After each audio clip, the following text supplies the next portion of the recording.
అని మనం కాపాడుకున్నాం. ఒక పాలసీ పెట్టుకున్నాం. రైతు కులం లేదు, ఎవరికి భూమి ఉంటే వాళ్ళు రైతు. అన్ని వర్గాలలో రైతులు ఉంటారు. అందుకోసం వాళ్ళని కాపాడాలని, గ్రామాలు పట్టుకొమ్మలు కావాలని పట్టుబట్టి ఒక 5 పథకాలు పెట్టి, ప్రపంచంలోనే ఎక్కలేనటువంటి పథకాలు పెట్టి రైతాంగాన్ని కాపాడుకున్నాం. రైతు బంధు దేశంలోనే మొట్టమొదటిసారి ఎకరానికి 10,000 రూపాయలు ఇచ్చేటువంటి రైతు బంధు కార్యక్రమాన్ని తీసుకున్నాం.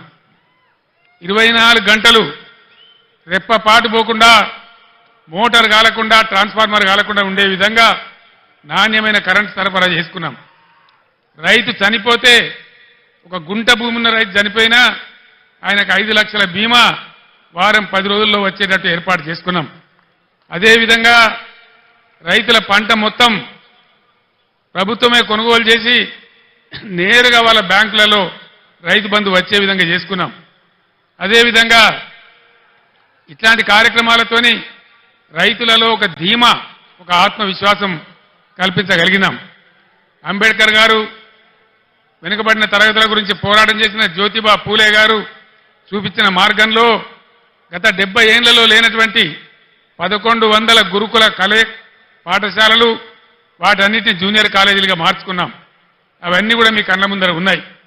కులము మతం లేకుండా దళితుల కోసం, గిరిజనుల కోసం, ముస్లిం వర్గాల కోసం, పేద వర్గాల కోసం, బలహీన వర్గాల కోసం 1100 రెసిడెన్షియల్ జూనియర్ కళాశాలలు ఈ రాష్ట్రంలో పెట్టుకున్నాం.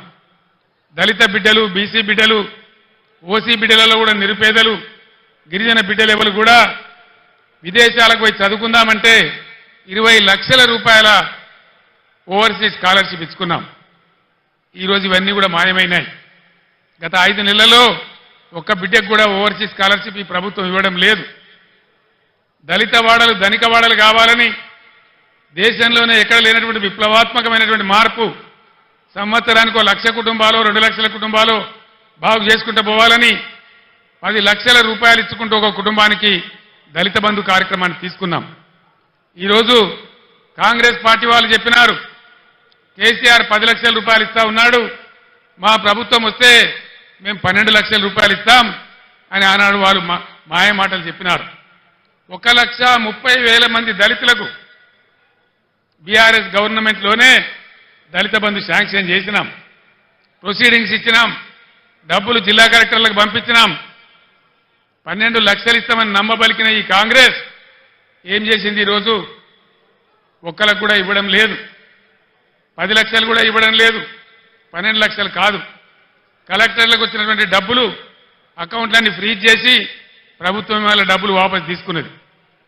నేను ఒక్కటే మాట మీకు మనవి చేస్తా ఉన్నా, దయచేసి దళిత సమాజంలో ఉండే మేధావులు, దళిత యువత మీరు తీవ్రంగా ఆలోచన చేయాలి. మౌనంగా ఉంటే మన సమస్యలు పరిష్కారం కావు. పోరాటం చేయకుండా ఇది రాదు.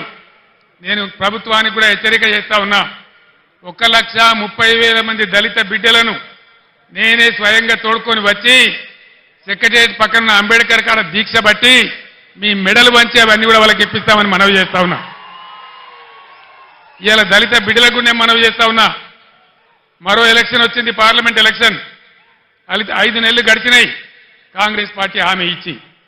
మీ గ్రామాలకు, మీ మండలాలకు, మీ పట్టణాలకు వచ్చే కాంగ్రెస్ నాయకులను మీరు నిలదీయండి, అడగండి. ప్రజాస్వామ్యంలో మనకు హక్కున్నది. ఏమయ్యా మా దళిత బంధు ఏమైంది? మా ప్రొసీడింగ్స్ ఎందుకు రద్దు చేసిండ్రు? మీరు 12 లక్షలు ఇస్తామన్నారు కదా, అవి ఎక్కడ పోయినాయి అని చెప్పి నిలదీయండి, అడగండి అని చెప్పి నేను మనవి చేస్తా ఉన్నా. ఇవన్నీ మనం మౌనం పాటిస్తే కాదు, సందర్భం వచ్చినప్పుడు స్పందించాలి, అడగాలి, నోరు తెరవాలి, పోరాటం చేయాలి. అప్పుడే సాధ్యమవుతుంది.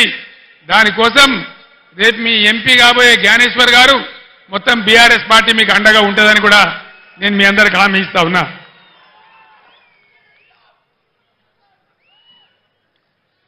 గురుకులాలు పెడితే ఆర్ఎస్